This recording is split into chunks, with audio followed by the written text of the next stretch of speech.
Hey, Vegan Freaks. It's the 28th of November, and this is our 18th podcast. Welcome to Vegan Freak Radio.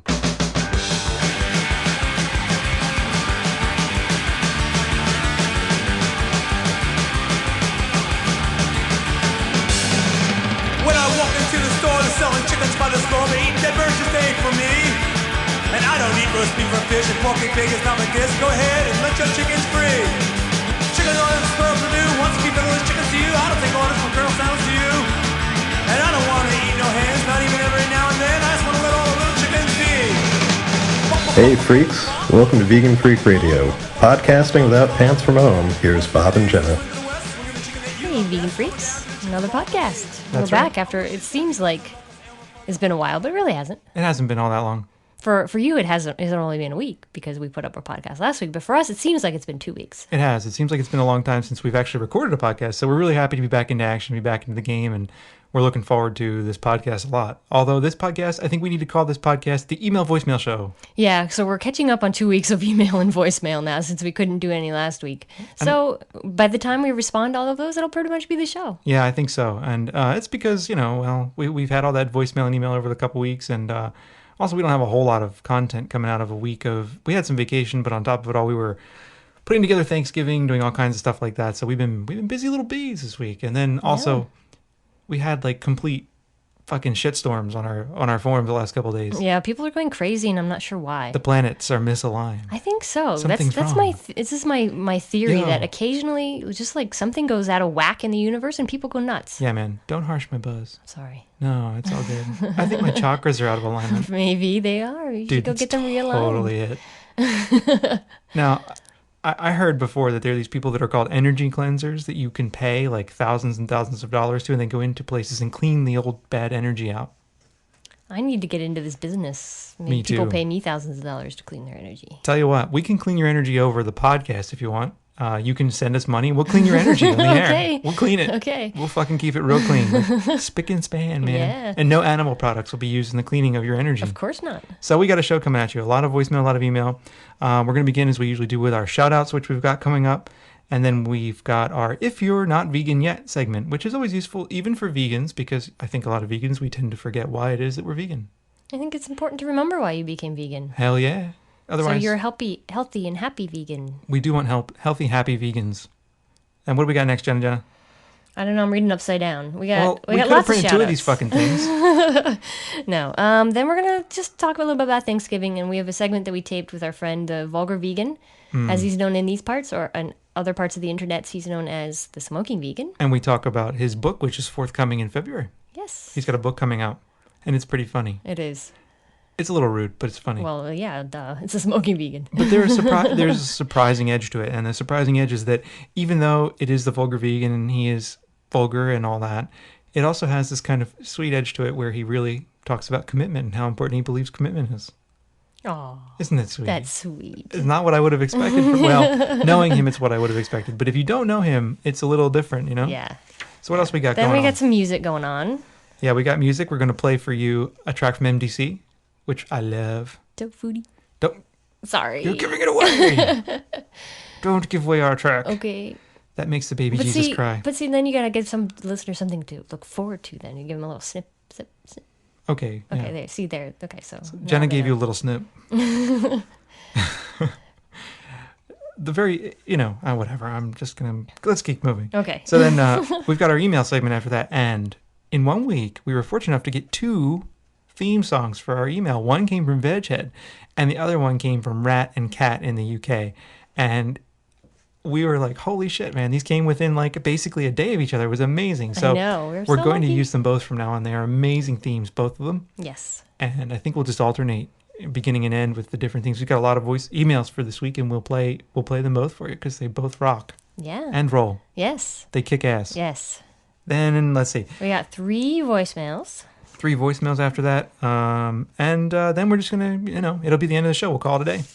Okay. So let's move into it, man. We got a lot of shout outs to do. I want to get through these pretty quickly because we don't want to bore the hell out of people. Right. We need to shout out to two donors who wish to remain anonymous, who donated to our podcast recently. We really appreciate your support, your very generous support, anonymous donors out there. We also need to thank Lane from our forums and the PPK forums, and she's got a blog, Christ, what the fuck's our blog address? Do you remember? Not off the top of my head, but we can put it in the We will have it in the show notes. show notes. We Yeah. will definitely have it in the show notes. And I think Lane wins the award. She wins a special little award. Her special little award is that she has given us the strangest donation amount ever. Yes. It was a very odd number, but we appreciate it.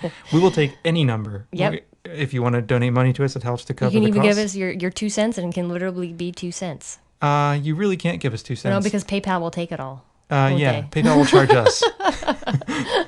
So if you try to donate 2 cents, PayPal will probably tell you no. I think they'll take a cent out of it. I think they take a couple percent of everything plus a transaction fee. So it wouldn't do us. It wouldn't do it, yeah. You know. True. But anyway, okay, we also need to thank Socially Derelict. Someone named Socially Derelict donated some cash to us. Thank you so much for that. That's very generous. The donations are very much appreciated. We are 100% listener supported, and the donations really do help us kind of meet some of the costs that we have to meet here. I don't want to bitch and moan about these for too long, but we really do appreciate it. We also need to say thanks to Christina. She wanted us to mention her site, veganoflight.com. Yeah, Christina used to run dropsoul.com, which went out of business, which is a shame because it was a cool site, and I bought a couple of things there. If you hear it, if it gets quiet enough in here, you might be able to hear the ticking of the clock on the wall. No. No, can't hear it. Oh, well. But anyway, the clock is from Dropsoul. Yes. So earlier I had the volume up pretty high, and I had the pot up on the mics pretty high, and you could hear it. But I guess not anymore. Nope. And we also need to thank Veronica, who has an awesome site called nicetoanimals.org. And they have some excellent artwork on T-shirts and buttons. Yeah, and they work out of their studio in Spain. Yeah, which is really surprising to find vegans in Spain. Oh, I don't know. Why would it be so surprising? Because, it's an extremely meat-centered place. It is pretty meat centered. If you think about jamon and all that other stuff. Yeah, exactly. And so I think they're doing a lot of great work over there. They have got great websites, and which they link to off of this site. So we'll put that address up there, and they'll send the shirts and the buttons anywhere. And there's a lot in English and in Spanish. So if you're looking for your goods in Spanish, there you go. There you go. We also need to say hi this week to Animal Friendly Life. I was reading up on, catching up on animalfriendlylife.com and his podcast, and I noticed that he had mentioned something about Monday being his day. Well, I didn't mean to conflict with you, man, but we've been doing Mondays for how long now? A while now. Yeah, we come out late on Mondays. We used to come out late on Sundays, but that changed because we didn't have time to do it anymore. So we came out. We've been coming out late on Mondays lately. But there's a lot of room out there for all of these different podcasts, and I think that each one's a little different and a lot of fun. And you should go check them all out. There's VegCast, there's Vegan.com's podcast, which is It's Eric Steiner. Eric Steiner. There's VegCast. I said VegCast already? Damn. An Animal Friendly Life. An Animal Friendly Life as well. So you should check out all these vegan podcasts. And then there's a new one coming around, which is the Vegan Radio. They actually have like a real radio show, not some cheesy do-it-yourself in your own office kind of crap. DIY, like man. DIY is a good thing. DIY is a good thing. And we can say fuck, shit, fuck, all we want. Yes, we can. Which I really like. But yeah, we want to say shout out to them. And we also need to say hi to veganboston.com, who just set up a new site for vegans in Boston. So if you're vegan and in Boston, go there. And another site, The Euro Vegans by Vipka and Anna. Yeah, they're really cool. They are. It's a great site so far. A nice little blog that the two of them have going, so check that out. And what else? Vegan treats. I couldn't believe it. I got this email from my parents, who are obviously not vegan. And obviously not? Obviously, because I've talked about them in the past. Okay, yeah. About how my dad eats veal, for God's sakes. Oh, Jesus. Which is always depressing to me. But anyway. Next time he does it, I'm going to call him a murderer. Okay, fine. I'm going to squirt red ketchup over him. Fucking murderer! How's that veal? That will go over You like well. the taste of blood, motherfucker? That would make the holidays way more interesting. I'm just kidding. I wouldn't do that. Look, I'm making the mics pee. I'm doing all kinds of horrible things to our levels by screaming. I promise I won't do that to your dad. Calm energy. Calm energy. Okay. Anyway, I got this email from my parents, and they were at some party at the friend's house, and someone had brought over vegan baked goods. And they got this from a place called Vegan Treats, and they have a website, vegantreats.com. And there's apparently a vegan bakery opening up in Bethlehem, Pennsylvania, which is right near where I grew up. and I cannot believe it. So now I'm so excited because when we go there for Christmas, I'm going to actually get to go to a vegan bakery. Vegan bakery, way to I'm go. so excited. And they supply a lot of the restaurants in New York and Philly.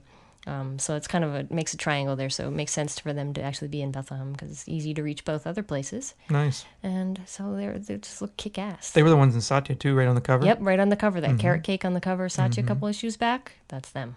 Oh, yeah. So I can't wait to go. Sounds good. All right, we've been shouting out for decades and a half now.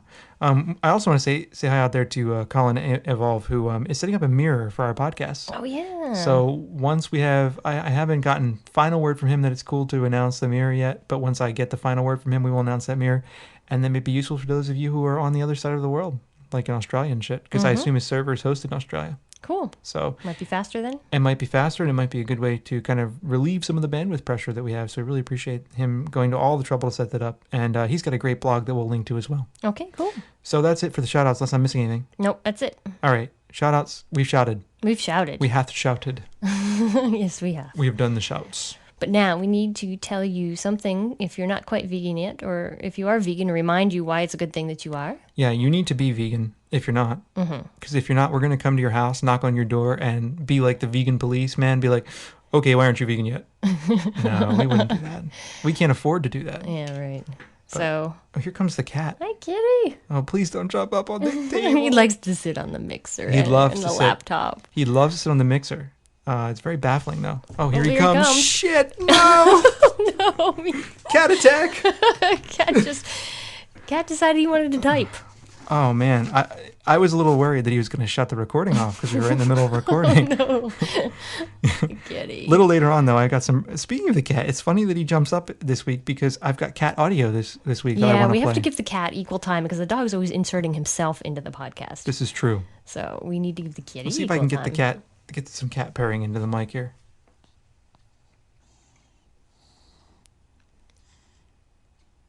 No, No, isn't just cat working. breathing. He's just breathing. he's none too happy because I'm making him sit on my lap. He's not a lap cat. No. All right, so what we're doing, we're talking about why you're not vegan yet Oh, and how we we're going to got- come beat you down if you aren't vegan. So we got one word for you this week. Pus. Pus. You know, like if you get a scab and you let it go too long and you don't pay attention to it and you don't take a bath for a long time, you don't clean it, it gets all pussy. Gross. Yeah. Well, that stuff's in milk. Yep. And it gets in milk because a lot of times, because of the way cows are treated, dairy cows are treated, they get mastitis, which is an infection in their udders. Indeed. Actually, humans can get mastitis too, and I've heard it's quite painful. I've heard that too. So, yeah, for breastfeeding humans and for cows, they get mastitis, and therefore, when they get mastitis, it gets pus in their milk. It does. And, you know, it's just kind of disgusting to know it's there. It's not like it poses any major threat, to be honest. Because it gets pasteurized. It gets pasteurized, but still, there's all these. You know what? I should have looked up the statistic, and maybe I'll have to put it in our show notes. But there's like an amazing amount of pus that cells in milk that you're drinking. Yeah, there's a certain percentage for sure. But, yeah, it's pretty gross. If you think about it. And it gets to be even worse with cows that are treated with bovine growth hormone. Because they're producing so much excess milk that it puts an extra strain on their udder, on the whole entire mammary, milk production system. It's been a number of years since I've taken a course on this stuff, so I'm a little behind. Right. But basically, no. I mean that it's true that there is pus in the milk, and it's impossible to separate it out. And often, also, there's a lot of antibiotics in the milk. Forget about pus. True. And they shoot the cows up with antibiotics and growth hormone and all kinds of other crap, and you're drinking that. So yeah, this is another reason why you should become vegan if you're not. We've got a lot of reasons. That's one of them. Faux shizzle. As all the cool kids say these days. My students, I hear them say that on occasion. Oh boy. I am just so uncool. I don't know. They think I'm the biggest fucking dork anywhere. That's because you're over 30, so. So we've ceased to become cool then. Oh, I don't know. I mean, I listen to better music than they do. I know. You know, Our students listen to Dave Matthews and the Grateful Dead and they listen to Dave Matthews, yeah. The Dead and Fish. Yeah, the other day in class, they were like, Bob, do you like Cheeseburger in Paradise? I was like, A, I'm vegan, so I don't really care for cheeseburgers. And B, I don't really care for that, I forget, Jimmy Buffett, right? I don't care for Jimmy Buffett. The only people that like Jimmy Buffett are like 50 and older. and like to hang out in Florida. You know, no offense to people who are 15 older and like to hang out in Florida, but you know, it just seemed that way to me. Not the thing. The cat just sort of slid off your lap. Ow! You stuck your claws in your leg. See, the cat's hungry. Yeah, And when the well, cat's hungry, the cat, he's like you. he is. He demands his food, and he can't When do you're- anything else unless he gets his food. When you're hungry, you do exactly what the cat does. Like I I'll be in my know. office working, typing on the keyboard, you know, whatever, and then you'll come in and peek your head in the door, look at me, and you'll leave. And then you'll come in 5 minutes later and peek your head at me and in the door, and then you'll leave. No, and the cat I does the don't- same thing. The second time, at least, I come in and I say, "You want to eat lunch soon?" It's usually we're like, "I'll be there in a minute," which cat usually does- means you'll be there in 10. That's what the cat does. Oh, come on. I get busy doing stuff, you know. I'm a busy guy. What the hell were we talking about? I don't know. Welcome Pus. to the ADD cast. Here we are again, attention deficit disorder. Oh, so Jimmy Buffett, right? My students, they like Jimmy Buffett. And, you know, if you like Jimmy Buffett, that's cool. But if you like Jimmy Buffett, you probably shouldn't be, 18 or something, right? So, I don't know. This one guy's like, yeah, I went to a Jimmy Buffett concert with my mom. That's a shame. Oh, So, well. Jimmy Buffett, whatever. You know, whatever works for you. But our students, so they think I'm old. Yeah, well, Actually, though, sometimes I get mistaken for a student. that's true because you look pretty young. Sometimes. I have a lot of gray hair, though. Yeah, you are getting gray. You meddling kids. I can't wait till I'm really old so I can go out on my porch and just shake my fist at kids. You meddling kids. Get away from my property. You damn kids. Okay. I can't believe I'm making such an ass out of myself in front of thousands of people. Well, that's because they're not in the room. I know. It's easier that way.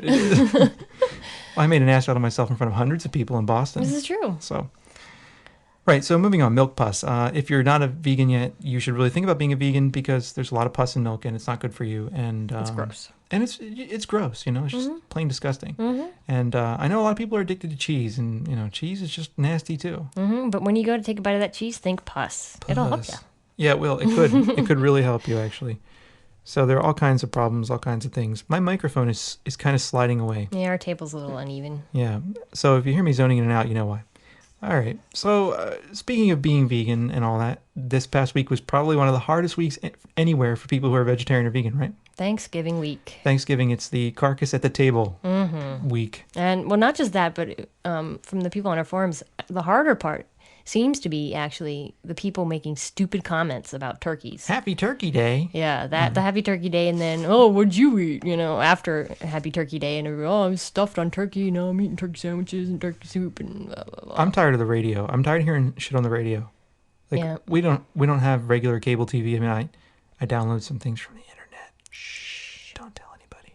But every so often when we watch TV, I download some stuff. But you know, more often than not, we don't watch TV. So we have satellite radio. We listen to satellite radio, and even on the satellite radio, we hear junk about turkeys. It's like even the DJs on the satellite radio are like, yeah, it's turkeys. I'm going to make my turkey and all this other crap. I heard another DJ talking about how he got into a fight at a football game over a piece of skin from a deep fried turkey. Lovely. I mentioned this later, I think, in a segment that we in the have with segment the vulgar vegan. Yeah. But I'm completely floored by that. So yeah, I know. But we had a very nice Thanksgiving. we did indeed all vegan. Yeah, all vegan. And I highly suggest this, is that once you are in a place where you can say, you know, Say screw you all, I'm screw vegan. you all, I'm No. vegan and I'm having my own Thanksgiving, I highly suggest it. Well, I know it's not easy because people got to do the thing with their family, and I understand that. the difficulty though is that it's hard to be away from family. It is. If you love your family, and some people do, some people don't. But if you love your family, it's tough to kind of decide that you're not going to be with them, even if there's like a dead thing on the table. You see a dead carcass there, and especially after last week's show where we had Karen Davis on, so many people wrote to us and told us that they felt they're very hit by that show because it was quite visceral. It put on the table, look, this is what goes on. So you see that, you understand that, and then you're trying to have Thanksgiving dinner with your family. It's like, what the hell? It's like a funeral for you and a party for them. It's completely screwed up. It is. But we got a lot of people who also commented on our forums that they had a really nice Thanksgiving because their family made them some vegan side dishes and they brought their own little vegan dish. And so some of them did have positive experiences. It's nice to hear. You absolutely can. And it's not like it's impossible. If you can bring somebody around and make them or not make them, but get them to see that you're serious about what you're doing. A lot of times family comes around. And then you can show them how grateful you are for what they've done, and then I think then everybody gets along. This goes for any holiday, I think. I mean, whether it's a Thanksgiving. I mean, Thanksgiving is particular because there's a turkey, but I mean, for any real holiday out there in the West, we love meat-centered holidays. I mean, it's not. If it's not turkey, it's ham. If it's not ham, it's something else. You know. Yeah, it sounds like in the UK, turkey's the big one for Christmas. Yeah, and I think geese and stuff like that everywhere else. You know. Yeah. So I don't know. Yeah, so we're gonna have to deal with this at Christmas because we're gonna go visit our families. But yeah, but it's not so bad if it's not being cooked right in your house. Yeah. I feel like. Yeah, that's true. I don't know. I'm not really into it. It kind of I'm getting more and more. I'm becoming more and more a vegan fundamentalist. Meat grosses me out more and more all the time, and I'm finding it harder and harder to deal with meat in a lot of ways, and I'm not around it very often. So it's getting more and more difficult. You know. Yeah, we're very lucky. We've managed to isolate ourselves off from it. We isolate ourselves just in general. True. I don't think we've left the house like twice this week. It's been good though. No, it's been really good. Really nice. Been I've just really totally good. just spent time on the internet and cleaned the house and baked a lot of shit. And You bake too much. No, I know. I'm gonna gain weight. You make all this shit, and then who eats it? Me. I know. You know, I eat it, and you don't. You don't eat that much of it, and so here I am eating pie and cake and frosting and all this other crap, and you know, it's great. It's lovely. I love it. If it's there, I eat it. But holy shit, I'm gonna get fat. I know. Well, now it's coming Christmas cookie season, and I eat a lot of the cookies. Yeah. So it's really tempting. So it's been good. I really liked it, but I don't know. And the other thing, so on Thanksgiving actually, right? We were out for a walk with the dog. Oh yeah. And one of our neighbors had a deer strung up. I mean, a huge kind of Buck, yeah. beautiful buck, very nice looking animal, but except that it was dead and strung up between two trees, and it was upside down. And it was like, man, you know, this is really sad because it's a huge, beautiful animal and dead. Yep. And for what? You know, probably because somebody got their jolly shooting it. Yep. That's ridiculous to me. I know. I think hunting is nuts. Hunting is crazy. I But don't we're get going it. to talk about that later. I think we have an email about that. Oh, okay. So We'll get there. So Thanksgiving was pretty cool for us. We made some recipes out of someone that our forums, Misanthropy. She put up some recipes, and we made her recipes, and they came out amazingly well. yeah. So we appreciate that. Yeah, so we had some, typical, actually, tofu roast, We had a tofu roast. It was stuffing, really good. mashed potatoes, broccoli with fake cheese sauce, which came out really well. I really like that cheese sauce. The cheese sauce was good, although the next day we thinned it with a little bit of soy milk, and it came out even better. Yeah, we ate it again, and we still have more. We still it goes along with. It does. Yeah, our friend was saying that you could probably thin out that original batch Yeah, probably forever. for an entire year because it's so intense, but it's really good. Yeah, actually, in the day after, as if we didn't get enough mashed potatoes the day before, we made French fries. Mm-hmm. Or actually, they were oven fries from Vegan with Vengeance. Really good French fry recipe. And we put the cheese sauce and gravy on the fries. Teener. Yep. So we made our own little version of poutine. There you go. We our homage to Canada. It was really good, I must admit. It was pretty good. I mean, it isn't like cheese curd sauce, right? So No, it's not quite traditional, but from what I understand, there are a few places in Canada that do it that way, like a cheese whiz. So yeah, well, I don't know, but we live really close to Canada, and we live so close to Canada that it's okay to say "a" where we live. Mm-hmm. So and no one looks at you funny. Mm-mm. And I go home every so often because it gets caught. You just end up saying it like "a," and I go home and I'm like "a," and then people at home are like, "What the fuck is wrong with you? You Canadian, eh?" So. Yeah, that's how close to Canada we live. So anyway, about Thanksgiving, we had the Vulgar Vegan here. We were trying to get his significant other Jay Steak here, but she had to go and be with family, which we understand. That's cool. Mm-hmm. We're gonna get her here. we are. Oh yeah, we are. But we figured we'd try to get him on the radio for a little bit, talk about his upcoming book and some things he has on his mind. So we've got a couple segments from that we're gonna play now. What do you think? Yep. Roll let's those put it now. on. All right, so here they are. So tell us about your damn book. It's a book about sort of navigating love and relationships and stuff like that with people being vegan and how that can complicate things. So give us a little more.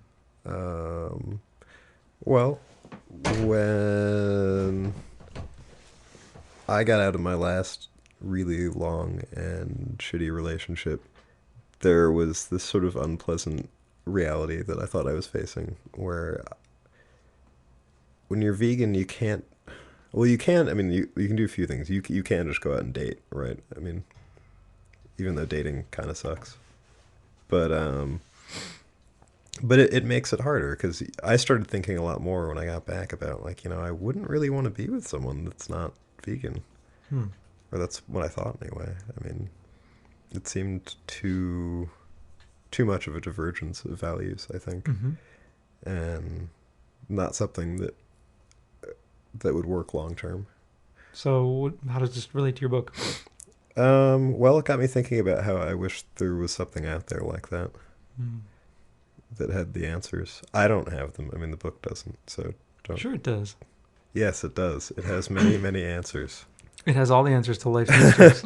I mean, it's got some. I mean, but it's a lot of it is sort of probably more reflections of stuff I figured out after the fact. But just things about how to deal with. It's got stuff about basic things, like dating and meeting parents and family of who you're dating and stuff like that, and then being in a relationship for the long haul and things like that, as well as there's a big sex chapter. What do you mean, big sex chapter? It's long and hard, and yep. Very like well lubricated. Yeah. It's yeah, so I mean it's sort of, I'd like to think that it covers all the aspects of relationships, sort of from being single through. Your mic is falling. It's not excited. Your mic is going limp, man. Sorry, that doesn't usually happen. That's what you always say. Okay, it looks like it's staying in one place. It sort of covers things from being single to being in a long-term relationship. And what kind of surprises can we find in this book? Surprises. Well, what's it called first? It's called Dispatches from Hell. And do you think being vegan is like being in hell? Sometimes. Really? Being vegan and single is like being in hell, I think. Right. Which is what, I mean, initially when I thought about writing it, it was going to be all about being vegan and single and not about relationships. But then you found someone. Yeah. How cute. You're trying to embarrass me on the air. I gotta do something to keep people listening. Shit. Yeah. We're getting boring, man. Come on. You gotta liven this thing up. I'm never boring. I just have the NPR voice. You do have a very deep radio voice going on. Yes, I do. It's all those cigarettes you smoke over there, Johnny Gash. Yeah, probably. Well, we should. What were we saying? I was trying to embarrass you, but it didn't work. Oh, What well, kind anyway. of sex stuff do you write about? Ooh. Give us a short sampling in 25 words or less, because we're running out of time. Okay. Well, there's stuff about safe sex, which most people seem to still not get, which is interesting to me. Wait. Are you for real? Yeah. People don't get safe sex. No. What do most people not get? How to do it, apparently. I thought it was pretty straightforward. It's straightforward, but for some reason people miss it a lot. So I felt like it would have been negligent of me not to. So what's the single most important safe sex tip you could give to a young, a listener out there who perhaps you think needs some safe sex advice? Jerk off. That's the safest sex ever. Yeah, but- true. Unless your hand is someone else's, I don't know, but a transplant hand or something could have herpes. I don't know, but Herpy hand. yeah. Well, but basically condoms. That was like the main thing that I stressed. But also a lot of stuff went from when I was growing up about safe sex that we got in sex ed classes was wrong. Like what? You have an example? Yeah, like the double bag it thing. Like 2 rubbers, you mean? Yeah, I never learned that. I did. You learned to put 2 rubbers on? Mm-hmm. The only reason I ever heard of people doing that was to increase sensitivity, to decrease sensitivity. Yeah, no, I've heard of that, and if you're just doing it for that, then whatever. But no, we got that in class. So you put on 2 rubbers and you what? And cut, then it cut breaks. the risk. Yeah, You cut the risk even further, or what? that's the idea. Yeah, That's ridiculous. well, yeah. I mean, because they break more when you do that. The chance of them breaking like skyrockets. Does it really? Yeah, because they have friction against each other. Oh, makes sense, yeah. I get it. So That makes a lot of the sense. chance of it not working goes up exponentially. It's really dangerous to do that. Oh, I didn't know about that. So, but we had these videos like Magic Johnson and stuff talking about how condoms were. He puts the condom On the banana or yeah, whatever. we did that too. Yeah, I mean, we didn't actually do it. I mean, our school was too cheap to buy condoms and bananas, but and probably not liberal enough that we'd put condoms on each other. So it wasn't that kind But you of a did school. go to school in Vermont. I did, yeah. Who So knows? It's we the need. gay state. So what about? So what about some more sex tips? I mean, something else, maybe safe sex related. Okay, well, there's stuff about sort of sexual anxieties that people have, particularly like women and guys. Like what? Like the elusive female orgasm was one of the things in there. I don't know, man. I've never, I'm not a female, but I've never found the female orgasm elusive.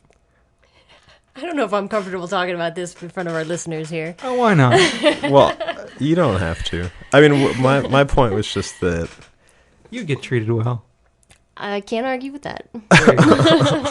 I don't know if I want to talk about this. No, my point is that I think even that a lot of girls when they're growing up are afraid to ask questions about sex, so they don't. And a lot of them, well, I mean, there's no firm percentages on this, obviously, but a lot don't. Some don't even really know like how their own body works that well, which sounds weird, but they think because they see either like porn or just hear stories or things like that, that basically you have an orgasm from vaginal penetration. But that's not how that normally works. That's right. I mean, for the vast majority of women. So Anything else you want to discuss sex-wise that has to particularly is tied in with veganism, for example? well, We're all yeah, about sure. veganism here on Vegan Freak Radio. Yeah, I know. I mean, our listeners, Well, I talked about some of the ethical aspects of it as well. like around what? Around bondage and also around abortion as well. And so one of the things that I've often read, like on our forums, for example, there was a big thread where some people were saying, well, if you're against the use of animals, if you're a pro-animal liberation person, you should also be against abortion. That's something that goes back to when I first was around vegans, I think. Well, that to me harkens back to when there was a huge vegan straight edge scene, hardcore scene, like when I was in middle school.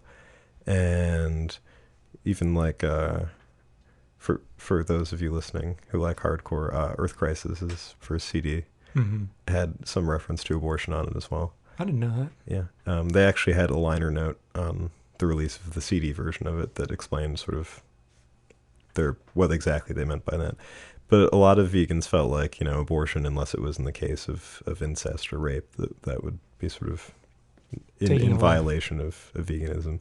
I don't think that's the case. I don't think so either. No. In fact, I really don't think that's the case. And I kind of think that's absurd. In a way, I agree too, because if you look at animals, I mean, they are subjects of their own life. I think as Tom Reagan always says, they have their own interests, and I think the interests of a fetus apart from a mother are non-existent. It's particularly a fetus that is just simply a couple cells.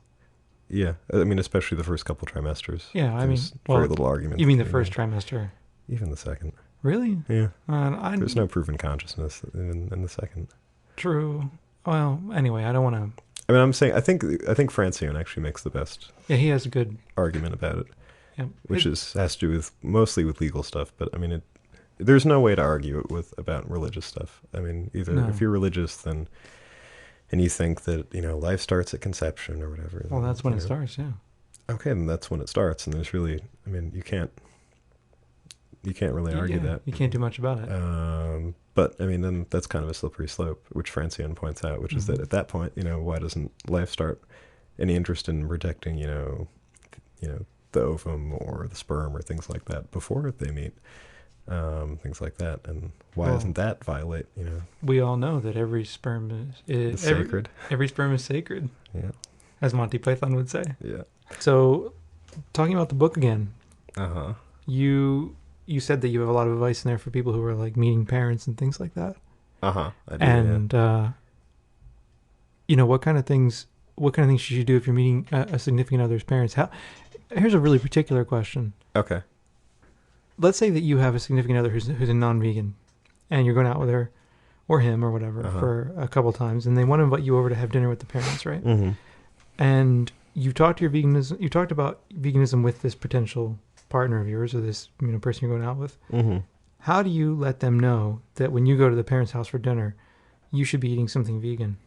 If they're not totally inept, they'd assume that you have to have something vegan to eat. Well, but sometimes this stuff doesn't come up. You mean if they didn't tell their parents? And Yeah. well, then I would kind of say that maybe you should dump their ass and find someone else for doing something that totally stupid. But well, then I guess you have to decide whether you want to just say that you ate already and then lie and eat later. Because lying is sort of the thing I advise the most when meeting someone's parents. Often you have to, right? As much as possible. Yeah. It's tricky too anyway, because eventually the vegan thing is going to come up with them. What makes it even trickier is if your partner becomes vegan later and then their parents, I think, probably secretly think that it's all your fault. You converted them. Yeah. You brought them into the cult. Yeah, something like that. I think a lot of people think veganism is like a cult. I was thinking about that. In some ways, it is. Like how? Well, I was thinking about how much I would really like it if my relatives were vegan, but you don't just go up to them and be like, I really think that you should read this. And then I've we'll got talk some good about news it. for you. And exactly. Because it sounds, it would mean a lot to me if, you did this. Then how do we convince people? How do we get the word out there, How do we convince the world? I'm a big fan of propaganda of the deed. I think, in doing it, people notice it. But that's a whole other question about how, we advertise veganism as a movement, or if we're a movement at all, which is probably yet another question. So, Do you think we're a movement at all? in some places. I think so. I think it's a pretty broad movement, but I think it's a movement. It's a very disparate movement. Yeah, I'll buy that. I don't know. It depends on what criteria, I guess, you're using to define movement. Good point.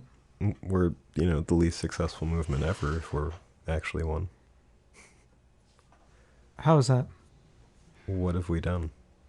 There are more people that are vegan. There are more vegan products on the market.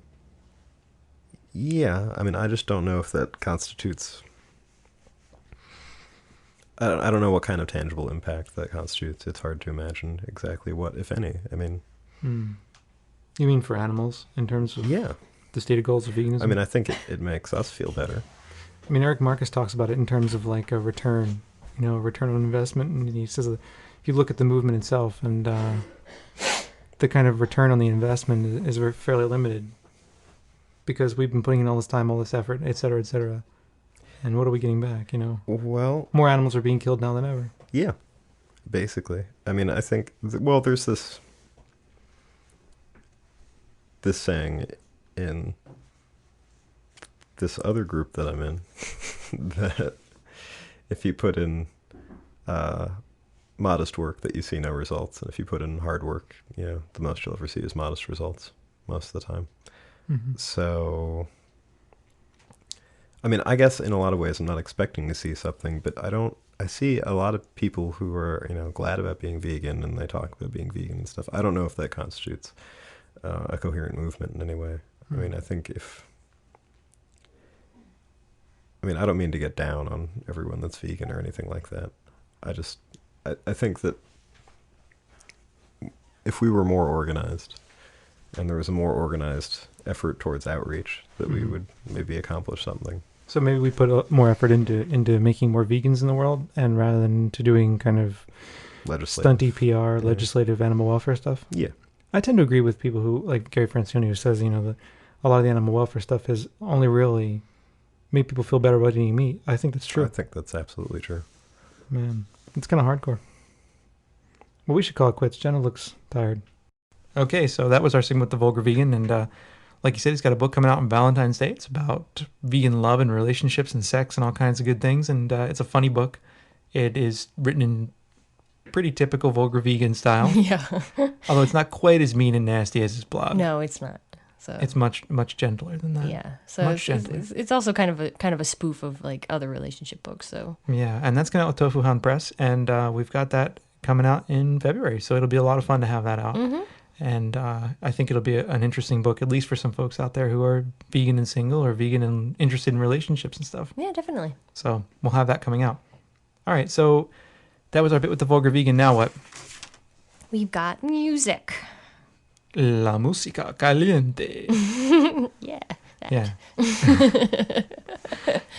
Sorry. But it's about a very, very, very good vegan product. Bop, bop, bop. Tofutti.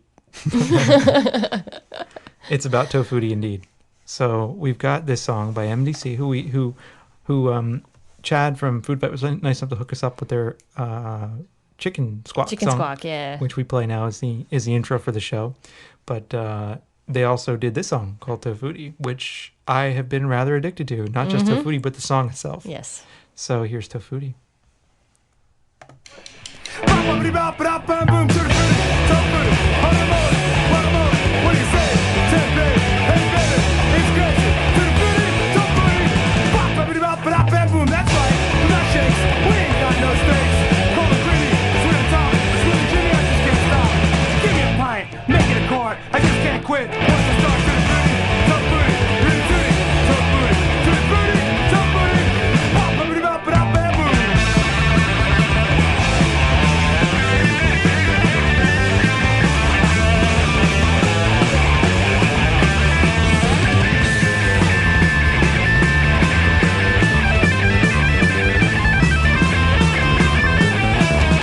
Bop-a-biddy-bop-a-dop-bam-boom to the foodie, tofu, guacamole, what do you say? Tempeh, hey baby, it's crazy. To the foodie, tofu, bop-a-biddy-bop-a-dop-bam-boom. That's right, we got cake, we ain't got no steaks. Cold and creamy, sweet and top, smooth and creamy, I just can't stop. Well, give me a pint, make it a quart, just can't quit. Once I start to the foodie, tofu, really tootie, tofu, to the foodie, tofu, bop-a-biddy-bop-a-dop-bam-boom.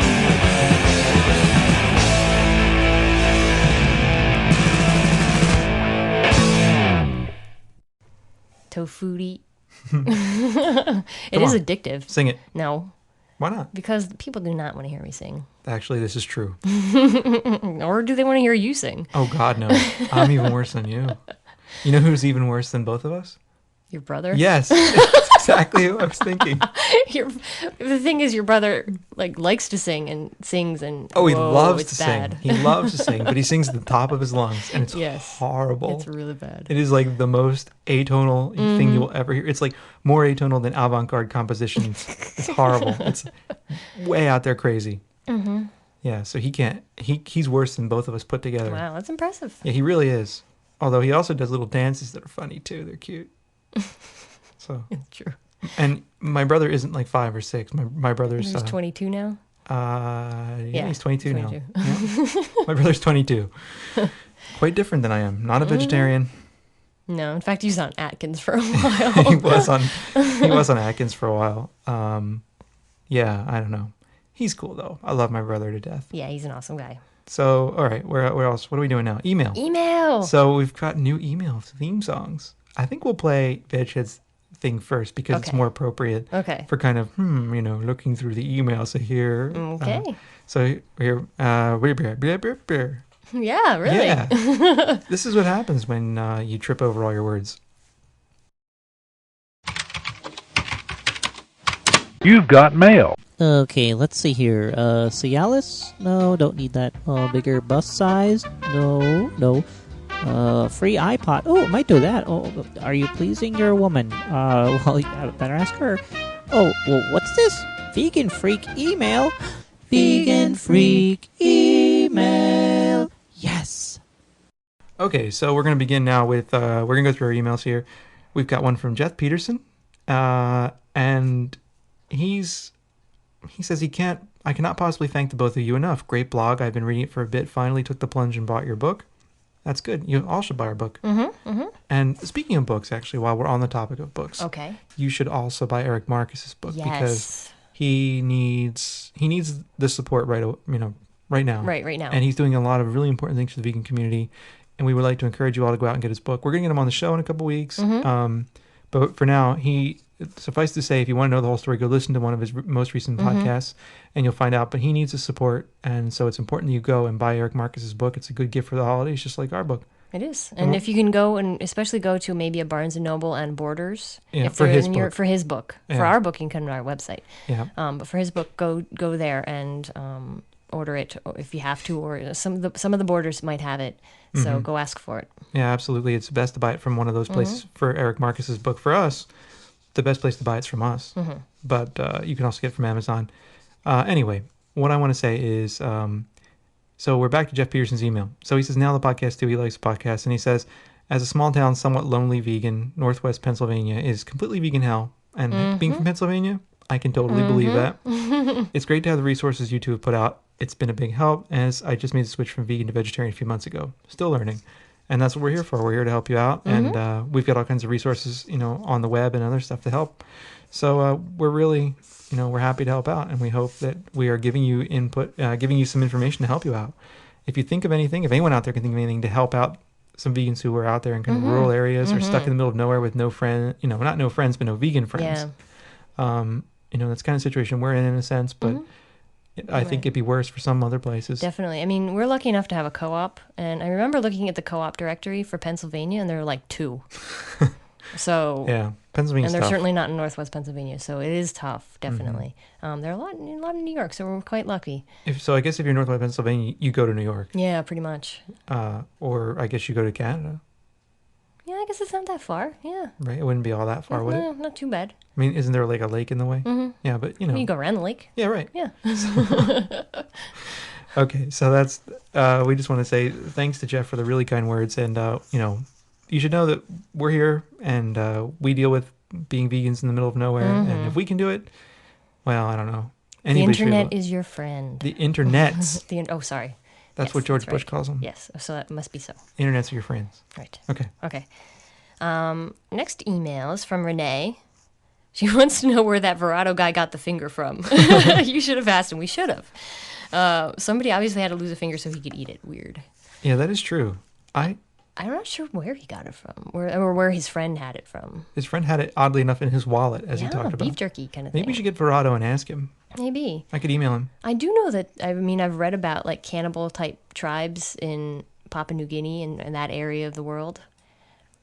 And I think they ritually, didn't we watch that one show on like Discovery HD? They hack off a where finger. They hack off a finger Yummy. for like when they're in grief or something. What was it Oh, for? when Do you somebody remember died? that? I don't When somebody remember. died, like the woman or husband died, and they hack off her finger. It beats me. And she like wore it around her neck. Hey, I love you dearly, but I never cut off my finger for you. Me either. Okay, good. Okay. I wouldn't eat it either. I definitely wouldn't eat it. Yeah. So I don't. Maybe that's where he got it from. I don't know. Beats me, man. So You're right. We should have asked. We should have asked, but I was just at the time so floored. I'm on a radio show to talk about veganism, and we're talking about cannibalism, which to me is like pretty fucked up. I know. Anyway. Yeah. The next email we got here is from Orv Lehman. Orv says, I've read that Native Americans were mostly vegan because most of the veggies we eat were cultivated by natives. I've been vegan for about 6 years. I live in Roskingham County in Virginia. This county has named itself Turkey Capital of the World. Lucky you. Yeah, man, that sucks. There's lots of poultry industry here. It's very nasty living here, but I can't afford to move. Living around here, I can see the environmental damage caused by eating meat. And, I think that's really true, is that there's a lot of environmental damage. All that shit has to go somewhere. and it's just horrible. All what meat eating does to the environment, what it does to animals, and what it does to our bodies. And what does the people who have to work in the industry too? I mean, Yeah. I just listening to, I know some of our other our forum people, People. the people participants on our forum forum people. talk about some of them live near Tyson plants and they have to watch the trucks go by with the chickens in it. man. And it's just got to be horrible to see that all the time. That is rough. That is really rough. Yeah, I don't know. I don't know how you can do it. I was just teasing my dad the other day. I mean, I was talking on the phone with him, and he said, "Yeah, my cholesterol's back up really high, and he's got his cholesterol's like 220 or something." And I jokingly said to him, "Well, that's the revenge of all the animals you've eaten coming back to get you." And I thought, "Oh shit, I shouldn't have said that. That's not the right thing to say, and it's proselytizing, and I'm being the vegan fundamentalist whack job that I am, and all this other crap." My dad said, "I think you're right." Wow. I couldn't believe it. So, yeah, I was just kidding around with him. But, I mean, I think that is it, is that this is one of the ways that it comes back to bite us in the ass. Those of us in America that eat meat. Yep. What we got next there, Pleather? We've got one from Marilee. She has a question. Actually, it's from our Ask a Real Live Vegan. Yeah, I figure we could answer some of these Ask Real Live Vegan things on the air because, it'll be easier. And it's from a vegetarian who's considering veganism, but she doesn't know what ingredients to watch out for. And she knows that there's a lot of animal products and things that she doesn't know are animal products, and she wants to be able to identify them. And she's a junk food addict, so she wants to know what junk foods to avoid. There are a couple things. I mean, buy our book. Yeah, we do talk about this a lot in our book. But Not to be sort of self-promotional, but We've been shameless. We'll stop. it's a good Christmas present. Okay, there. That is shameless. Okay. That is shameless. No, seriously. And we do address a lot of this in our book. But there's also Animal Ingredients A to Z that AK Press sells and other fine vegan retailers. And PETA puts out a guide, too, of animal ingredients and also companies that do and do not test on animals. So if you have one of those guides, you can start, just like flipping through. I know some people actually like carry these things with them. I don't, but Really? They carry them with them? or at least an abbreviated version. Wow, that's intense. Or you can find a lot of this information on the internet. PETA has a lot of their list online. Yeah. Well, this gets into another question, too. I mean, how concerned should we be about these small little things? Like, should you really give a shit about a tiny little bit of glycerin in something? Well, our efforts should be on the big ones. The dairy, the eggs, the meat. Dairy, eggs, meat. Yep. But after that, I really do think it's more of a personal choice, and the more you learn about it, then the more you can do, and the more you can realize what it is possible to do without going crazy. Yeah, I agree. I mean, you can go crazy trying to do this. Of course, we live in a society that's set up, really radically set up to destroy animals, essentially, for our own uses. Right. But I think the more that we push for things that don't have animal ingredients in them, the more that we buy, and the more that we buy things that aren't tested on animals, then the more we show through our dollars, unfortunately, that there is a market out there for this stuff. So once you do find some products that you like, it's easy just to stick with them. The initial finding them might be a little tricky, but...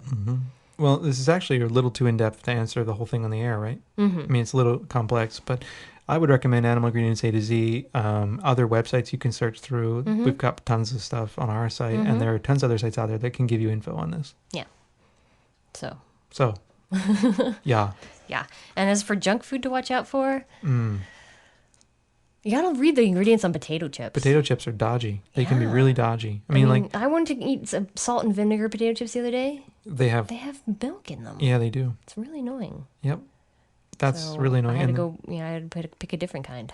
And then, like, we don't have this in the U.S. so much, but when we were in the U.K., they had, like, steak-flavored chips. Yeah. And stuff like that. So watch out for the steak-flavored chips. Yeah, a lot of the obviously you can't eat sour cream and onion, but a lot of the other flavors you wouldn't think aren't vegan have buttermilk or milk products in them. So you just gotta Luckily, a lot of them list it in bold at the end if they do.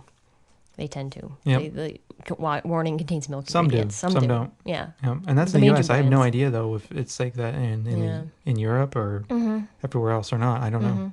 Yeah. So you as a vegan, you just get really good at reading ingredient labels if you're not familiar with the product, especially. That's true. Okay, this one. This question is also a question for Ask a Real Live Vegan, and it says, I'm trying to go vegan. Is it really possible to go vegan if you are allergic to soy? What do you think? Definitely. I think so too. I mean, I think if you avoid all the pre-made, pre-packaged, whatever junk, it's pretty easy. I mean, I think we eat a lot of tofu, but you don't have to eat a lot of tofu. No. And there's always seitan. Yeah, we love seitan. Seitan's good. I mean, seitan is actually a pretty good stand-in if you have that kind of craving for something that's meat-like, at least in terms of the texture. It works well in stir fries. And then there's always the nut milks. You know, there's almond milk and there's not cashew. There's almond rice. Rice milk, yeah. Yeah. And rice dream, which isn't bad. Right. So all these different kinds of milks out there. So you can certainly find a substitution for milk. And I think, you know, if you don't like tofu anyway, you can't eat tofu. I mean, that's not the end of the world. I mean, I think a lot of people think that vegans eat tofu all the time, every day, all day, every day. Right. And a lot of the mock substitutes are made with soy or have some sort of soy in them, but you really don't have to build your meal around that. You can do it just, stop in the produce section and build your meal that way. And I think that way you're actually eat a lot healthier, probably. Yeah, you do. And you avoid all the troubles that come along with a lot of the processed food, like high salts and all that junk. Yeah, sometimes high fat. High fat, that too. So you can avoid a lot of that stuff. And I think it's really possible to live well as a vegan if you're allergic to soy. But of course, the best thing to do is to consult with a dietitian or a nutritionist or somebody like that who can really give you more specific advice as to what to eat that would be good for your particular constitution. Good point. Put it that way. What do you think? Yep. All right, we have more email. More email. One more. Holy hell! We This have is like one. email galore. I know. We've got catching up for 2 weeks, remember? So we have one from a friend in Canada. Someone named Kevin Hey, Kevin. wrote that he actually lives quite near us, but in Canada. He lives on the civilized side. Yes, I know. Yeah, so and he lives near Ottawa, and he grew up actually not far from the border. And he talked about how he read our Walk in the Woods story, is the one I posted on our blog, and about hunters. He says that Which you'll remember to link to. yes, it is hunting season around my place as well. 2 weekends ago, I was out in the backyard raking leaves and could hear the gunshots nearby, and then guys talking back and forth in the bush. Not a very comfortable feeling. No, it's really dodgy. It is really dodgy. So yeah, in my post on our blog, I do complain about nearly becoming a hunting accident, or at least I thought I was going to be. It's really dangerous. It is, and I hate hunting season because hunting accidents do happen. And I said on the blog I do like the sticker, but just in a jokey way. And I really obviously don't like hunting accidents because, as someone in the comments pointed out, that they do happen to people who are just passing by. Yeah, that's true. And the sad thing also is that there are a lot of state forests around where we live, and they're basically off limits now because you go in the state forest this time of year, you've got to be wearing all this blaze orange, or you're going to get killed. Yeah. Because someone's going to think you're a deer. I know. I was in the house the other day and I heard gunshots. Oh, well, that's typical for where we I live. know, but it's kind of scary. Yeah, but how close by were they? I don't know. I could hear them inside, so That means pretty close. But I still think that's typical. I could hear those in the summer, too. true. People are up in the woods shooting beer cans and Probably, yeah. drinking Mountain Comfort. No Mountain Comfort is? Yeah. Everybody know what Mountain Comfort is? It's Mountain Dew and Southern Comfort put together. I gotta tell you, that would make some very colorful puke Oh, yeah. when it comes back up. So yeah, drinking Mountain Comfort. But hunting season's dangerous. We have a bright orange collar on our dog in case he ever gets loose in the woods, because I don't want him to get shot thinking he's a small deer or I something. know. So it's really really troubling and worrisome. Yep. But yeah, I don't know, man. So. Dead air. Dead air. No, well, that's the end of our email.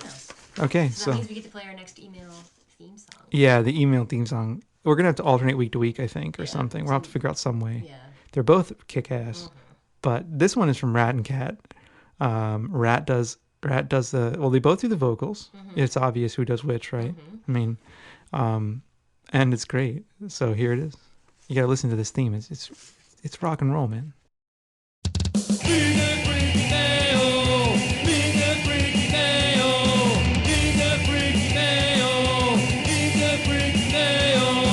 Drop the phone, it'll save you a tenner. Send an email to Bob and Jenna.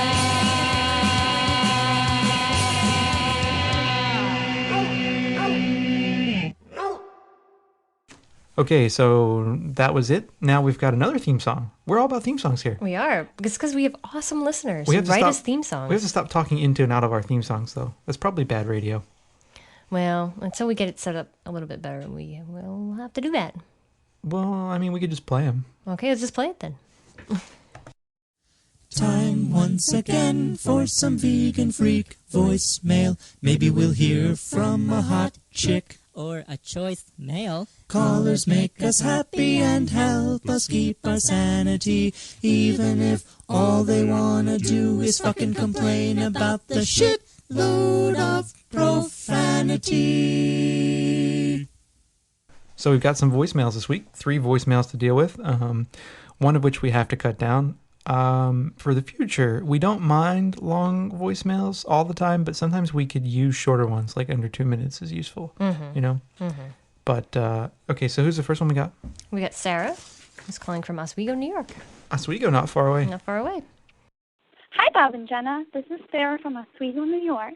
I just want to tell you guys that I really love the podcast. It's awesome. And you guys keep me entertained on my drive to work, which is great. I just had a couple points that I wanted to add to from your last podcast. First one about Thanksgiving. I really get pissed off when people refer to it as Turkey Day. Family members who say Happy Turkey Day, people at work say Happy Turkey Day. On the schedule at work, it says we have the day off, but it says turkey gobble gobble. It continually drives me insane how meat-focused all the holidays are, which makes them even harder for vegans and vegetarians. But I just want to say that every time I hear someone call it Turkey Day, I just say, yeah, Thanksgiving, it's a great holiday to be around with friends and family, to be thankful for everything that you have. And I try to turn the focus from Turkey Day to being thankful, which is really what the holiday should be about, instead of the whole Native American smallpox thing, which really pisses me off as well. The other point I wanted to talk about was you guys mentioned the Trading Spouses show. There's another one called Wife Swap on ABC. The other night there was a vegan and an omnivore. They switched places. And I just wanted to say that the vegan mom was really cool with the fact that the other children wanted to try her food, and she nicely said, if you don't want to try it, it's okay with me. She was really open to it. But the omnivore mom, when she switched with the vegan family, she tried to force the vegan daughter to eat meat. And she was totally not okay with their lifestyle at all. She was not open to it at all. I found her to be extreme. Hey, I got to append my message. That's cool. So anyway, I just wanted to say that I don't understand why omnivores get so defensive when they're faced with it. I'm continually confused by it. They get very annoyed with our lifestyle, no matter how open people are to their lifestyle. And I just thought it was really cool that the vegan daughter on Wife Swap really stood up for herself, and her father also stood up for her. They were really into PETA and protesting, and the omnivore mom was just not having any of that. And I just thought it horribly represented vegans because, I don't know, everything the mother said was just horrible. She didn't agree with PETA. She said PETA was wrong. She was freaking out on the daughter and yelling at her. And I just felt that the majority of this country and the world kind of feels that way towards vegans. But on the same hand, I was really pleased that the vegans held their own, and they just showed that we are awesome people. So I thought that was cool. And I'm excited that you guys are talking about cat farts, because my cats don't fart at all, so I don't understand why everyone says that they can clear the room, because they don't fart. But anyway, I love you guys. Keep up the awesome work, and I look forward to your next podcast. Thanks. Bye. Okay, thanks, Sarah. That was an awesome voice, man. You're right, vegans do rock. And cats don't fart. And cats don't fart. Our cat doesn't fart much. He doesn't fart much. He does fart, though. Apparently when cats do fart, It's bad. It's all the meat they eat. I guess. They're meat eaters. They are. Although our dog isn't a meat eater, and his farts can clear a This room. is true, so who knows? I don't know. Although he's not in the room right now. Shh. That's The first we've rule. got Yes, the first rule of good dog is not to talk about good dog. It's like Fight Club. Yeah. But to respond to some of the issues in that voicemail, it is frustrating for the day to be called Turkey Day. Oh, and the whole gobble gobble, come on. Yeah, I know. It's like murder, murder, Yeah. murder, murder. Oh, that is frustrating. It really is, and deeply annoying. And there are times you just want to kill people. Well, not kill, but you want to say, wake up, you idiot, wake up. Yep. But people refuse to. Yep. Including that family, it sounds like a wife swap, which we haven't seen yet, and I really, really want to see. If anyone has wife swap number 9, I think it's number 9. On the internets, I can find 8 and I can find 10, but I can't find 9. If anyone has number 9 and they want to get in touch with me and coordinate some way in which we can have a tape swap, or you can send it to me or something, I would be forever grateful, because I make it my duty to keep up on all the vegan stuff in the media, so I know how vegans are thought of. This is true, but it sounds like this one was a lot more positive than the trading spouses. Yeah, I'd like to hear it though. Yeah. So if anyone has it, get in touch with me. Yeah. And we can work something out. But yeah, I don't know why omnivores feel so defensive about diet. I mean, I guess they immediately perceive what we do as a judgment on them. Yeah, it's always seen as a threat for somehow, even though we don't stop them from doing whatever they want to do. No. So why should they try to stop us? I think we should stop them. Well, I would love to. I think we should just go and slap the forks out of people's hands. Don't eat that! It's bad for you! What do you think? Sure. Yeah? Right. I'm sure that would go over real well. Oh, yeah. Yeah, they already think we're the food police. True. But thanks for that, Sarah. And you don't live terribly far away from where we do. No. That's pretty cool. And it's nice to know there are more vegans in central New York. I know. Or upstate New York, whatever you want to call it. Yeah, upstate's a pretty broad area, so. We're way upstate. People, I always say we live way upstate New York, and they say, you live in Buffalo. No. We live north of Buffalo. Way north of Buffalo. We live north of just about everything in the United States. No. Pretty much. Well, Maine's got a lot worse than we do. Yeah, Maine is much worse. So, oh well. Let's go on to some more voicemails here. Was there any other specific comments we had to respond to in that voicemail? I don't think so. All right, and next we got one from Carly. We got a series of ones from Carly. Oh, right. They're appended. Yes. So this one's a little long, but we thought it was really good, and we just thought we'd play the whole thing. So how about that? Yeah. So hang in there. It's about 7 or 8 minutes, but it's good 7 or 8 minutes. Hi, Bob and Jenna. This is Carly from Fort Wayne, Indiana, and I just wanted to call to express a few unrelated opinions or comments on my end, but just different things that have come up that I've thought about on recent podcasts that you've had. And I wanted to say thank you so much for your podcast. It's fantastic, and it's been a wealth of information for me as a vegetarian that's making the leap to veganism. I just ordered your book and just got it the other day. Have not cracked the spine yet. I'm going to be doing that this week. Really excited about that. But I am actually relatively quickly, weeding all of the dairy, egg, leather, wool, all that stuff out of my life right now. But I wanted to make a few comments, and this will probably go over the 2-minute limit, so I'm sure I'm going to have to call back. But let's make a go of it right now.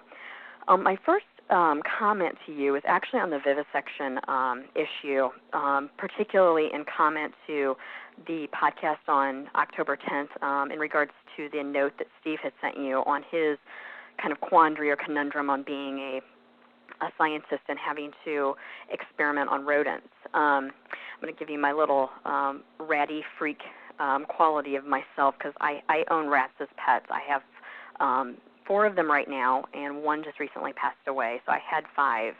And I wanted to comment on the comment that he made that he refuses to experiment on apes and other animals that have human-like self-awareness. And while I understand how difficult it's probably for him to do what he does for a living and be a vegan, my comment is that I would find it incredibly difficult, if not impossible, to do what he does because of the relationship that I have with my rats. And I've been an animal lover all my life, and the rats that I have, though my rats may not have a human-like self-awareness, I recently struggled with issues with my rat that just passed away, in that she was very connected with me during her kind of her downfall. She ended up having a tumor, a pituitary tumor, and I watched her decline for several months. She was not suffering during that time, but I watched kind of her decline into her physical mobility, and the fact that she wanted to be with me a lot more often, just because she was in kind of a cuddle mode, and the fact that my rats respond to their names, they get very excitable during certain kinds of play with them. They love to spend time with me. They're very connected to me as pets, and I would have a hard time differentiating one animal from another as far as saying you can experiment on one and not another. That's a difficult line for me in his argument that rodents are different from apes. I do understand what he's saying, but they have such personalities and characters that I personally just can't differentiate them from other animals, just because they are so lovable and have a lot of characteristics that I'm sure in the laboratory you're not going to recognize or pick up on because you're using them for scientific research, but when you spend quality time with them as pets, you're going to see it come out. So I'm a total ratty freak. My other just comments, questions quickly, I know, are I wanted to recommend to you and your readers, or excuse me, your listeners, readers, what have you, kind of an interesting documentary. I'm kind of a movie freak, and just watched a documentary called Gates of Heaven by Errol Morris. It's an older movie from I think it was made in 1978. It's about pet cemeteries, but the documentary is called Gates of Heaven, and it's just a really interesting look on a couple of pet cemeteries and kind of the people involved with the development of those two cemeteries. So just interesting, I think. The other thing is I'm cutting dairy out of my diet, and I have a question for you. I found that just in the past few weeks, I seem to have lost weight, and the only thing I'm really changing a lot is eliminating eggs and dairy. I wanted to know if when you guys went from veganism to vegan, from vegetarianism to veganism, if you actually saw a change in your weight, if you had a fluctuation there. I'm just kind of curious more than anything. And the other comment I just wanted to make was you had asked what reasoning I had, or what reasoning your listeners and readers have for being vegetarians versus vegans, or what's making it difficult to make the leap, or what has held you back from making the leap. To be honest with you, about the only thing for me that has been difficult in making this transition is eating out. I live a very hectic lifestyle. I commute to work about an hour and 10 minutes every day to and from, so that's about 2.5 hours of my day. And I end up meeting my husband to eat out, who's not a vegetarian at all. In fact, he's a major meat eater. And I was just curious as to anything you could recommend on making that an easier process. I know that that's difficult, and I know it's difficult where you live, probably, just as much, if not more so, than where I live, which is in the heart of the Midwest and a very meat-eating environment. But I guess my problem is how obnoxious can you get in asking what is in things and how things are prepared? How obnoxious do you feel you can get? And I hate to say obnoxious, but I know that's how people look at it, as to saying, how are your things prepared? Can I speak to the chef? Do you have? Because what I'm finding in Fort Wayne is that if I ask specifically how something is prepared, I get either a blank stare from the server, or I get this, yeah, I don't think it has milk in it, or yeah, I don't think it has beef broth in it, which is not obviously a good enough answer. And I always feel like I'm putting people out by asking that. And I know as a customer, and having been in the customer service environment years ago, being on the other end, you're there to serve a customer and you're there to answer questions. But sometimes I just feel like I'm just being a total pain in the ass. And, I know most of the time I'm like, fuck it, that's what they're there to do, is answer my questions and to kind of serve a paying customer. But, are you a couple that just finds your favorite places and just goes to them repeatedly because you know what you're getting and you can trust what's being put into your dishes? Or do you still kind of experiment and just put those questions out there and say, screw it, either I'm going to be a pain in the ass, or, I don't really care about being a pain in the ass. I was just curious as to how you deal with that, because I'm not going to break my husband of eating out. That's just going to be impossible because of just he loves to eat out. But I hate to make a scene, so to speak, about it. So just curious. So feel free to do whatever you want to with these voicemails. I love your podcasts, and I look forward to always getting the next episode or whatever you want to call it. So thanks so much, and keep up the great work, and I hope you guys have a happy Thanksgiving. Bye. All right. Thanks, Carly, for that series of voicemails. Yeah, that's great. So many issues you raised there. I mean, I don't know if we'll be able to get to all of them. Yeah, but it's really moving what you said about the rats, because I don't think a lot of people understand what rats can really be like. That's true. I think a lot of people just assume that they're kind of dumb creatures, and They just spread disease, and that's all they're known for, and they're worthless and whatever. But I've never had rats, but I've known people that have, and they're usually very attached to rats, and they get to know them, and they have personalities, and they're like any other animal, and that they're fairly intelligent and all that. Yeah. So those of you who may not have caught it, a couple weeks ago we had a voicemail. Was it a voicemail or an email? Email, I think. It was an email from someone who mentioned that he was pretty much a vegan, but that he engaged in biomedical research. And Carly was referring to that clip. How she was wondering how he could actually do that. So, yeah. So thanks for that. And you talked about giving up dairy and losing weight. Well, when we first became vegan, I dropped like 5 pounds just by stopping eating dairy and eggs. Me too. I lost some weight that way. So, I lost even more weight though when we switched from all the refined carbs to the whole grain versions. yeah. So actually that was a recommendation by our doctor. Yeah, it was. Because apparently white carbs, so white rice, white pasta. Refined stuff. Yeah. Things like high fructose corn syrup. Once we switched from that to the brown whole versions. The whole varieties, yeah. Yeah. I dropped another 7 pounds. I lost about 10 more pounds at that point, just from that simple switch. Yep. And that's it. And we still drink beer, and we still eat about as much as we want. And we've also cut out the potato chips. But we didn't eat that many potato chips to begin with. No, but we eat even fewer now. Yeah, that's true. We eat almost none now. Yeah, so with those that combined, so it's really normal to lose weight when you first become vegan. And it might happen slowly for some people. It might happen like a pound a week.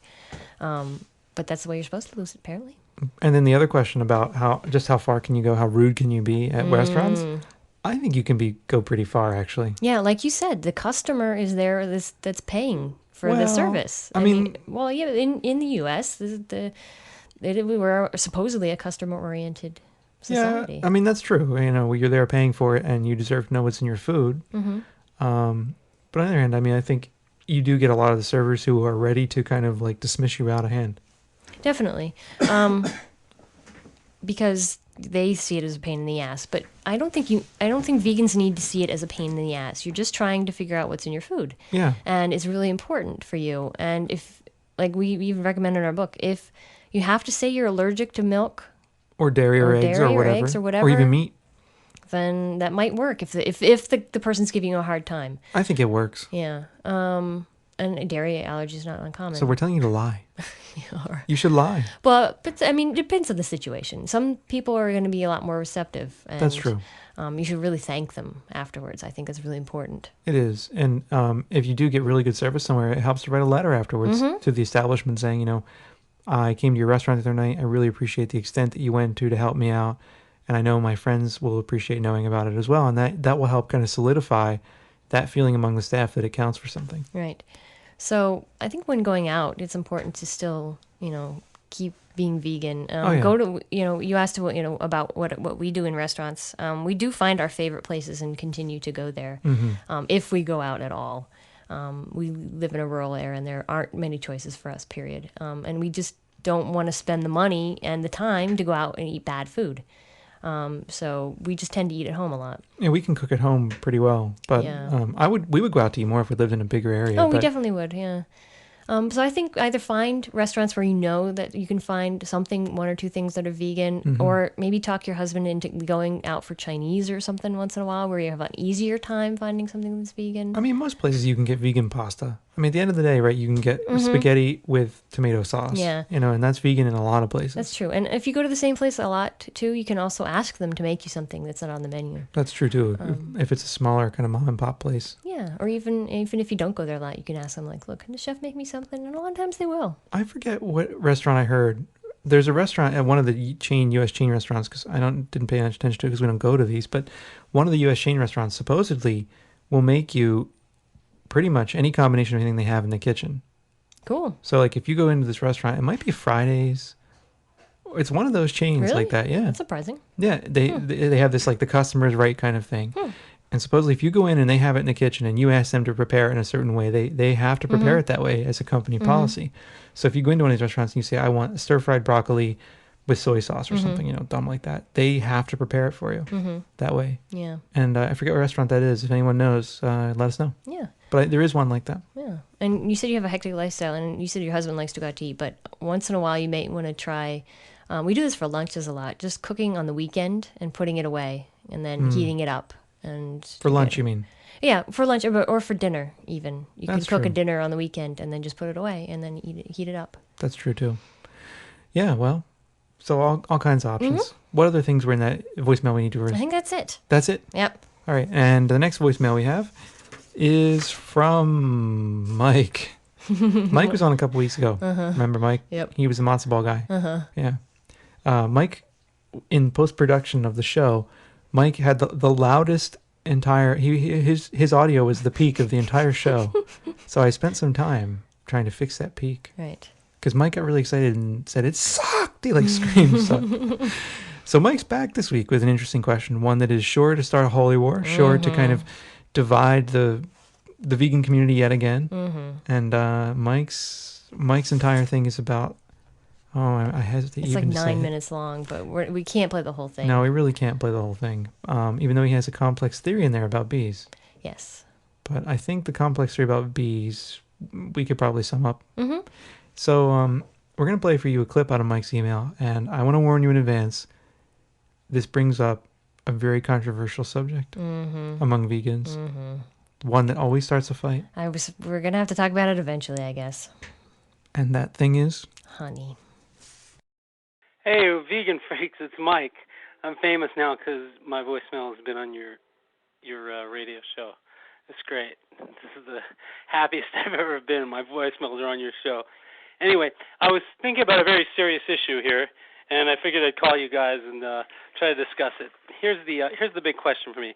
Okay, is honey vegan? Okay, and on one side of it, clearly it's an animal product. Okay, and I've heard there are some beekeepers out there that really mistreat their bees. But the beekeepers I've seen are really good with the bees. They don't even wear those nets. They just go in and take it, and the bees don't really even sting them. They get maybe 1 or 2 stings. It's almost like the bees want to give them their honey. It's almost like we're the bees' pets or something. Like I love cats and I love dogs, so I give them treats. It's almost like maybe the bees love us, so they give us honey. Anyway, I'm not really sure. So I've been thinking about it, trying to figure out, okay, is honey vegan? Is it not vegan? Okay. So I had to come up with an alternative explanation for this whole phenomenon, and I think I found out what's really happening with honey. Okay, it all starts with the bumblebee. She's flying around. She's looking for the flower. Okay, bzzz. Okay, she sees a beautiful flower. Maybe it's yellow. Maybe it's red. She lands. She sticks her little tongue in there. She starts licking up some of the nectar. It's real sweet. She gets really into it, and she finds another flower. She licks up some of that nectar. Keeps flying around. It's like nectar, nectar, nectar. She keeps flying around. It's just eventually she's drunk on nectar, right? She just loves it, okay? And pretty much nectar is all that's on her mind, okay? Because she's a worker bee, so that's all she, really gets to think about is basically just sucking up the nectar and then flying back to the hive with it. So the bee flies around, it's like nectar, nectar, nectar, that's all that's on her mind. But now the thing is, why is that all she thinks about? The reason that's all she thinks about is because she is not allowed to have sex, right? The queen is having sex with all the drones, okay, but our friendly little worker bee, she's just, thinking about nectar. And basically, as anybody knows who can't have sex, it starts to get really stressful. So this bumblebee's flying around kind of sexually stressed. She's sexually stressed. What can she do? She drowns her sorrow in the nectar, okay? So she keeps flying around just trying to, like, man, I hate those damn drones, she's thinking to herself, because the drones get to have sex. She probably hates the queen, that bitch queen, because she's, like, having sex all day long, and all the workers have to do is basically, like, feed her, okay? So they're pissed off, okay? Okay, so now picture yourself in the position of the worker bee, all right? You just worked your ass off. You got all the honey, the drones are eating, and the queen's eating, and everybody's having sex but you, okay? Who would you want to get the fruits of your labor? Would you want us nice, friendly humans to give it to us like we're their pets, okay? Or would you want to go to those filthy, damn, oversexed drones and that damn queen who's having sex all the time, day in, day out? I'm like, if I was the worker bee, I'd be like, beekeeper, come and get it, fella. I'm serious. You come and get this honey. I want you to have, this is my gift to you, just for, like, being a human, because basically, think about it. Who eats honey in this world? It's like the nicest people eat honey. Like the real dicks and assholes, they all eat sugar and, like, NutraSweet and stuff, right? Well, I mean, kids eat sugar, but, you meet people who eat honey. They're usually the nicest people that, like, really appreciate stuff. Well, actually, Osama bin Laden ate honey, but he's not nice. I think he's kind of an asshole, so don't count him. But I think in general, the people who eat honey are really nice. So the bees come to their beekeeper and they say, come get the honey. It's all right. Come take it. And, the guy comes, and that's probably why they don't sting him. So is honey vegan? I'm not really sure. But, unless we do something, unless we take that honey from them, okay, the whole ecosystem is, like, screwed up, okay, because there's no more bears out there in most places anywhere to eat the honey. So now you have this, like, Orwellian slave state, okay, where it's super stable and nothing ever happens with it, okay, because there's no top dog above the bees. No other animals except for us is brave enough to take the honey, okay. So because there's no bears, except, maybe in, like, Alaska or Canada, the bees make this honey, and then there's always the drone. They keep oppressing the workers. The queen keeps oppressing these workers, okay. So we come in, we're like the equalizer, We come in, we're like, aha, you fucking drone. Anyway, so that's what I think about. That's what I think about honey. Somehow in this big chain, there's like karmic adjustment for all of this. We essentially keep those drones and that queen from becoming top dog, and I think the workers cheer us, those worker bees, and I think maybe that's why we're their pets. Maybe that's why they love us. We give them pleasure the same way cats and dogs give us pleasure. So I told this friend of mine who's a vegan. I told him my theory, and he's a vegan, but honey kind of flies below his radar. He doesn't really think about it one way or the other, and he doesn't really like it. So, but then I told him about Carmen, which is that nasty red food coloring that they made out of crushed up cochineal beetles, and I think that kind of flew below his radar too, because he just told me that Carmen is a very beautiful name. So there you have it. That's the story of honey. I hope you generate some discussion on the subject. Is honey vegan? Well, I don't know. Maybe it is, maybe it's not. But at least you can think about it from the perspective of a little humble worker bee. All right, later. Okay, so the theory is that bees actually want you to take their honey. Yeah. Okay. I don't know if I agree with that one. I don't know if I buy that either. I mean, there are some nice beekeepers out there, there's no doubt. But, I'm sure. But essentially, you're stealing the food that the bees need in order to live over the winter. yeah, they do. I mean, that's why they produce the honey, so they can all have something to eat over the winter, so they can survive over the winter. Mm-hmm. And that's their food. It's theirs. And the other thing is that the bees are often killed. You just kill them. So I don't want to get into this big vegan holy war about honey. We had a nasty argument about it on our blog some time ago, and it always divides the vegan community. I don't know why. To me, honey is an animal product. Vegans should not eat animal products. Therefore, vegans should not eat honey. Right. Like, it seems really obvious to me. And once you've given up the really hard stuff, like cheese, you give for most up people, cheese and milk. why can't you go that extra tiny step and give up honey? Mike says that he thinks nice people eat honey.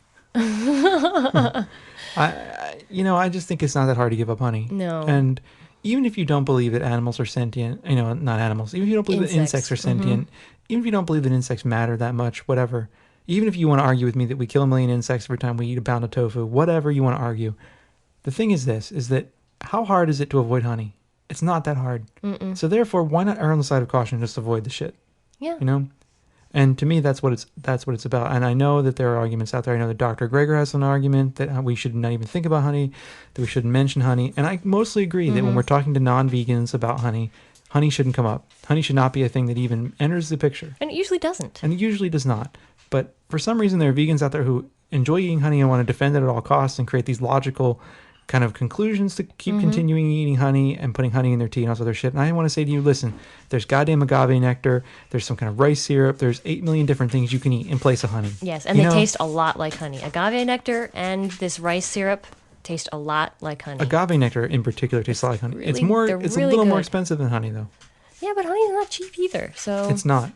I think it's pretty close in price. But Yeah. the thing is like, how hard is it to really avoid honey? You know? Yeah, It's not not hard. that hard. And you kill insects when you do other things and you drive and et cetera, et cetera. But this is farming of insects. That's right. It's like the farming of any other animal. Yeah. And the whole point in my mind of ethical veganism is to do what you can do that's practical and possible. It's practical and it's possible to avoid honey. And I would argue to you it's easier to avoid honey than it is to avoid eggs. I think you're right. So if you're going to avoid eggs, why not avoid honey? If you're going to respect the lives of animals, why not respect the lives of animals across the spectrum? Why cut it off because bees are small animals? I mean, that's ridiculous. Yeah. Bees are animals. Yeah, they are. They have a complex nervous system. Yeah. And if the dog pulls out the USB cable on our laptop, we are completely fucked. Okay. Well, let's stay away from the USB cord. The dog has his head on the table. Yes. And He can't go. See, that's maybe our podcast is getting too long because the dog can't go this period of time without us paying attention to him. we're going too long in general. Okay, so let's get to the cat audio. Okay, so anyway, Mike, that's our thoughts on honey. If you've got some honey thoughts, bring them in. And here's a little bit of cat audio, just a tiny little snippet of the cat.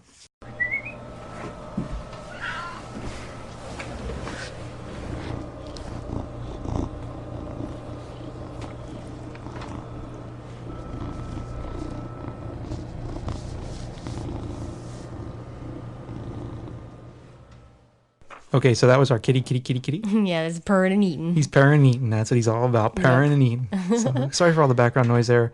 I think it was my computer or I don't know what the hell it was. I took that clip a while ago. So, yeah, that's our show this week. It's, like I said, it was the voicemail and email extravaganza. It was. We're catching up on 2 weeks. We got all kinds of things coming up for you in the future. We've got an interview with Eric Marcus coming up. We've got an interview with Josh Harper of the Shack 7. We've got an interview With the other Josh. with the other Josh from Reservoir From Magazine Reservoir near the end Magazine? of the year that's going to come, or near the beginning of the new year. We've got other interviews. Who else do we have? We've got a special interview Oh. in the works. We've got a very special interview in the works with people that are like famous and shit. I know, and Like- I can't believe we managed to get this interview. Yes, we owe Vipka our Vibka knows everyone, and we have to thank you. We love you, Vibka. Vipka, you're amazing. If it all comes together, we're supposed to have an interview with Propagandy. I can't believe it. yeah. So that's if it all comes together. Yeah. I hope it will. Vipka's hooked us up. She's got some major crazy connections, and wow, that's amazing. Yeah, so very cool. You hear that noise? Yeah. That's a dog chewing on the back of Jenna's chair. So this is the indication that we need to really close this thing Yep, very quickly. let's So, do it. all right, we're going to close this out. We just want to say thank you all so much for all of your support. Those of you that support us, we're 100% listener supported, and it helps us a lot when you hit the chip jar. We're thinking about doing maybe a little bit of membership or something to help cover some of the expenses that are coming up with the podcast. If you have ideas about what it is that you would like to see in a yearly membership, and we would retroactively add all the people in that already donated. Definitely. We're thinking about some kind of membership thing, and I don't know, we've got that. We also have a special podcast coming for donators that is coming down the pike very shortly. I know we've been promising it for a very long time, but we've been very busy. Don't forget, you can send us voicemail, 267-295-1944. That's 267-295-1944. Call now. And send us your damn address, will you? If you leave us a voicemail and you want a button, you got to leave us your address. I know. People have been forgetting to send us their address. Yeah, man. So you got to send us your address if you leave us a voicemail and you want a vegan-free button. We will send you a button. We bought a bunch of envelopes. The dog is really being bad. Yes, he is. Anyway, we bought a bunch of envelopes. We're ready to send out the buttons. We get them in the mail to you. We do it, man. We're all about it. And if you haven't gotten a button, you want a button, you get in touch with us, okay? All We've right. got buttons. We're flush with buttons now. Another thing is we've got a new month coming up very shortly. Yep. We really appreciate all the votes we've gotten at Podcast Alley. Yeah. And we're at about 200. Our rank is 245 at Podcast Alley. That's not bad. That's out of almost 11,000 podcasts. Yeah, for a vegan-themed podcast, that's incredible. That is incredible. My hope is that we can move up the ranks and people might find the podcast and we can convert them to veganism. That'd be cool. We can turn the whole world vegan with the podcast. That would be righteous. Yeah, right. But anyway, vote for us at Podcast Alley once December starts, because every time the month restarts, the votes get reset. So come December 1st, we need you to go back and vote for us again. We really appreciate it. And the comments there are amazing. Thank you so much. I love the comment. That's great. And yeah, so you should. Podcast Alley really helps us a lot. So thanks again for listening in to another edition of Vegan Freak Radio. Yeah. We have a great time putting together the show, and we appreciate all the wonderful comments that everyone sends us. We do love the show, and we have some show ideas coming up. I think we'll have some changes in the show in the new year, but basically, same old stuff. Yep. Us here rambling and raving, and the dog is being really bad. But we managed to get through an entire podcast without a dog fart. Without a dog fart. But it did require a very long walk, and I played with him 3 times today. This dog is too energetic for his own good. So thanks again for listening. I'm Bob. I'm Jenna. And we'll see you next week on Vegan Freak Radio. Bye-bye.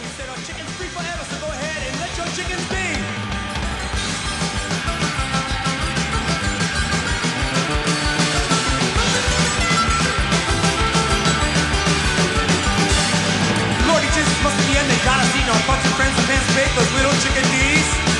We'll swing to the east and swing to the west. We'll swing the chicken that you love best. Coming down to the chickens walk with me. We'll swing to the east and swing to the west. Swing the chicken that you love best. Coming down to the chickens walk with me.